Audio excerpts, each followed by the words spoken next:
India, रंगोन का देश, पुरानी विजडम और शान से भरा हिस्ट्री।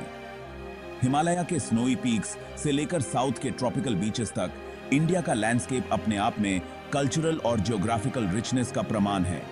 चलिए मेरे साथ हम इंडिया के दिल में झांकते हैं, उसके हिस्टोरिकल एवोल्यूशन, कल्चरल ट्रेडिशंस और उसके नाम के पीछे छिपे अर्थ को एक्सप्लोर करते हैं।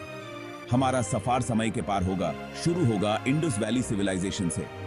हम देखेंगे एम्पायर्स का उदय और रिलीजन्स का जन्म, और अंत में हम जानेंगे नाम इंडिया का ओरिजिन, एक ऐसा नाम जो हिस्ट्री की गूंज है और पूरी दुनिया में रेजोनेट करता है। तो चलिए अपने इस एडवेंचर को शुरू करते हैं और साथ मिलकर इंडिया के रहस्यों और कमाल को खोलते हैं। हमारा सफर शुरू होता है इंडस रिवर वैली के फर्टाइल प्लेन्स से, जहां दुनिया की सबसे पहली सिविलाइजेशंस में से एक फ्लरिश हुई थी। द इंडस वैली सिविलाइजेशन, जो 3300 BCE पुरानी है, अर्बन प्लानिंग, एडवांस्ड इंजीनियरिंग और सोफिस्टिकेटेड क्राफ्ट्समैनशिप का एक कमाल थी। हरापा और मोहनजोदारो जैसे शहर उनकी इंजीन्यूटी के प्रमाण हैं। इन शहरों में well planned streets, elaborate drainage systems और ग्रैंड पब्लिक बाथ्स हुआ करते थे। इंट्रिकेट इंस्क्रिप्शंस वाले सील्स मिलने से पता चलता है कि उनके पास well developed system of writing थी, जिसको अभी तक पूरी तरह से डिसाइफर नहीं किया जा सका है। इंडस लोग स्किल्ड आर्टिजन्स थे, जो एक्सक्विजिट पॉटरी, ज्वेलरी और स्कल्पचर्स बनाते थे। अर्बन प्लानिंग, ट्रेड और क्राफ्ट्समैनशिप में उनके इनोवेशंस ने बाद की इंडियन सिविलाइजेशंस के लिए फाउंडेशन रखा। जैसे ही इंडस वैली सिविलाइजेशन हिस्ट्री में खो गई, इंडिया में एक नया चैप्टर शुरू हुआ, द वैदिक एज। ये पीरियड, जिसका नाम सेक्रेड टेक्स्ट वेदास के नाम पर रखा गया, एक अलग रिलीजियस और फिलोसॉफिकल सिस्टम का उदय देखा। वेदास, हिम्स, प्रेयर्स और रिचुअल्स का कलेक्शन अर्ली इंडो आर्यन लोगों के बिलीफ्स और प्रैक्टिसेस की झलक दिखाते हैं। ये ब्रह्मान, द अल्टीमेट रियलिटी, और आत्मान, द इंडिविजुअल सोल का कॉन्सेप्ट इंट्रोड्यूस कराते हैं, जो हिंदुइज्म की फाउंडेशन है। वैदिक एज में कास्ट सिस्टम का डेवलपमेंट हुआ, एक हायरार्किकल सोशल स्ट्रक्चर जिसने इंडियन सोसाइटी को बहुत इन्फ्लुएंस किया। संस्कृत, एक क्लासिकल लैंग्वेज के डेवलपमेंट ने नॉलेज के ट्रांसमिशन और लिटरेचर के फ्लरिशिंग में मदद की। एस्ट्रोनॉमी, मैथमेटिक्स और मेडिसिन के कॉन्सेप्ट्स भी इस एरा में एडवांस हुए। धर्म, कर्म और मोक्षा के कॉन्सेप्ट्स आज भी इंडियन एथिकल और फिलोसॉफिकल थॉट को इन्फ्लुएंस करते हैं। वैदिक एज के बाद इंडिया ने पावरफुल किंगडम्स और एम्पायर्स का उदय देखा। गंगेटिक प्लेन से लेकर डेक्कन प्लेटो तक अलग अलग डायनेस्टीज का राइज हुआ, हर एक ने पॉलिटिकल और कल्चरल लैंडस्केप पर अपनी छप छोड़ी। महाजनपद पीरियड में 16 रिपब्लिक्स और मोनार्कीज का उदय हुआ, हर एक पावर और इन्फ्लुएंस के लिए लड़ रहा था। मगधा एम्पायर के राइज ने इंडियन हिस्ट्री में एक टर्निंग पॉइंट मार्क किया। चंद्रगुप्ता मौर्य और अशोका द ग्रेट जैसे रूलर्स के अंडर मौर्यन एम्पायर ने most of the Indian subcontinent को एक किया। अशोका का रेन बुद्धिज्म अडॉप्ट करने और नॉन वायलेंस के प्रोपेगेशन के लिए खासकर इंपॉर्टेंट था। गुप्ता एम्पायर, जिसे अक्सर गोल्डन एज ऑफ इंडिया कहा जाता है, में आर्ट, साइंस और लिटरेचर का फ्लरिशिंग देखा गया।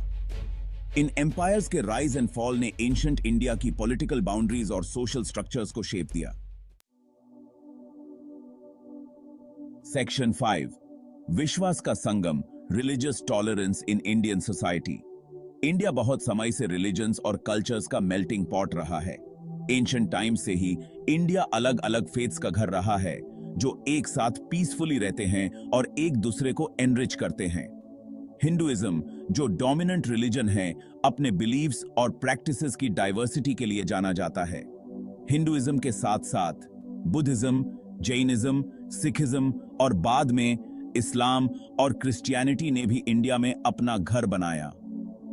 एम्परर अकबर, जो अपने रिलीजियस टॉलरेंस के लिए फेमस हैं, ने नॉन मुस्लिम्स पर से जिजिया टैक्स हटा दिया और अलग अलग फेथ्स के बीच डायलॉग और अंडरस्टैंडिंग को प्रमोट किया। इंक्लूसिविटी का यह स्पिरिट इंडिया के सेक्युलर कॉन्स्टिट्यूशन में रिफ्लेक्ट होता है, जो सभी सिटीजन्स को फ्रीडम ऑफ रिलीजन गारंटी करता है। सेक्शन 6, आधुनिक समय के लिए प्राचीन practices yoga and meditation. Ancient sages के आश्रम से लेकर मॉडर्न योगा स्टूडियोज तक योगा और मेडिटेशन की प्रैक्टिसेस समय और ज्योग्राफी की सीमाओं से पारे हैं। इंडिया में हजारों साल पहले ओरिजिनेट होने वाली ये एंशिएंट टेक्निक्स फिजिकल, मेंटल और स्पिरिचुअल वेलबींग के लिए एक होलिस्टिक अप्रोच ऑफर करती हैं।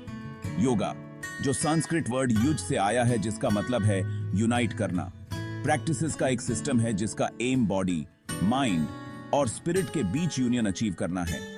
ये प्रैक्टिसेस पूरी दुनिया में बहुत पॉपुलर हुई हैं और इन्हें स्ट्रेस रिडक्शन, इंप्रूव्ड फ्लेक्सिबिलिटी और एनहांस्ड कंसंट्रेशन जैसे कई हेल्थ बेनिफिट्स के लिए जाना जाता है। ये इंडिया की एंशिएंट विजडम को एम्बॉडी करते हैं और मॉडर्न लाइफ की कॉम्प्लेक्सिटी से निपटने के लिए प्रैक्टिकल टूल्स प्रोवाइड करते हैं। सेक्शन 7, क्रिएटिविटी की symphony. Art and literature in India. India की आर्टिस्टिक और लिटरेरी ट्रेडिशंस उतनी ही डाइवर्स और वाइब्रेंट हैं जितनी की उसकी कल्चर।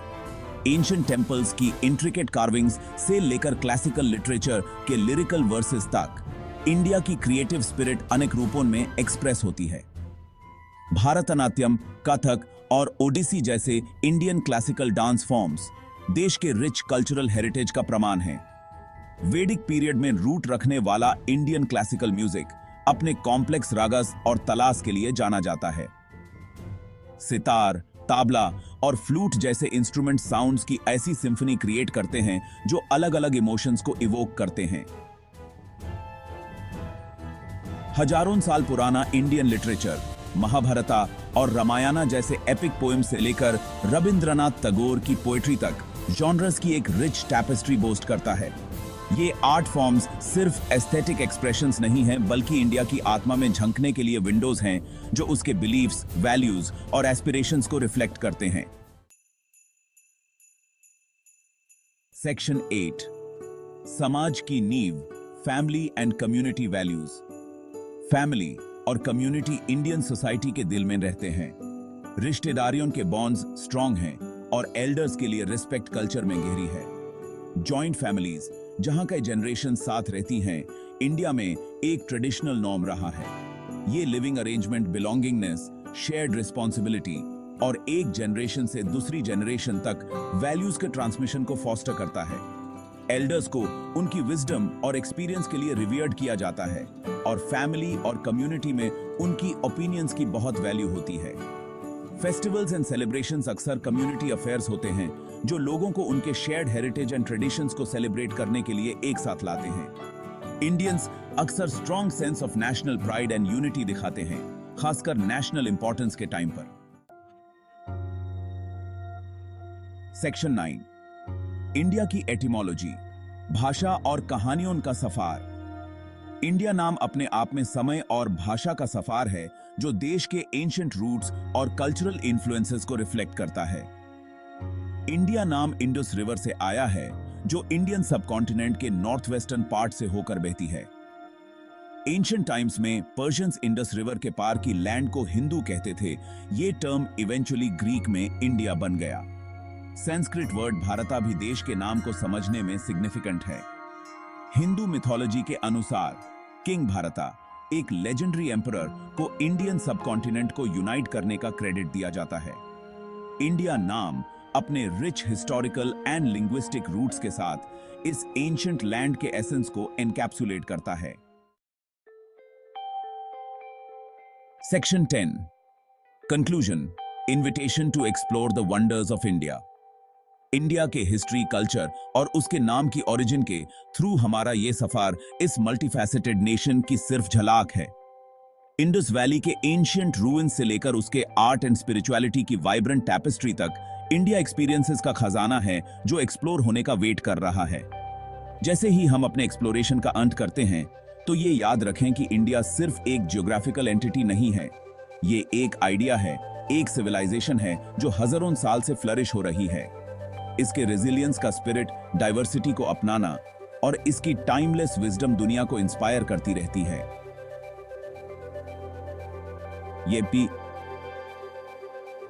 ये वीडियो इंडिया की आत्मा की एक झलक थी, एक ऐसा देश जहां एंशिएंट ट्रेडिशंस मॉडर्न एस्पिरेशंस के साथ सीमलेसली ब्लेंड होती हैं। तो मैं आपको खुद की डिस्कवरी के जर्नी पर निकलने के लिए इनवाइट करता हूं। और जैसे ही आप इंडिया के दिल में और गहराई में जाएं, तो इस एक्स्ट्रॉर्डिनरी नेशन और उससे आगे के कैप्टिवेटिंग इनसाइट्स के लिए हमारे चैनल को सब्सक्राइब करना ना भूलें।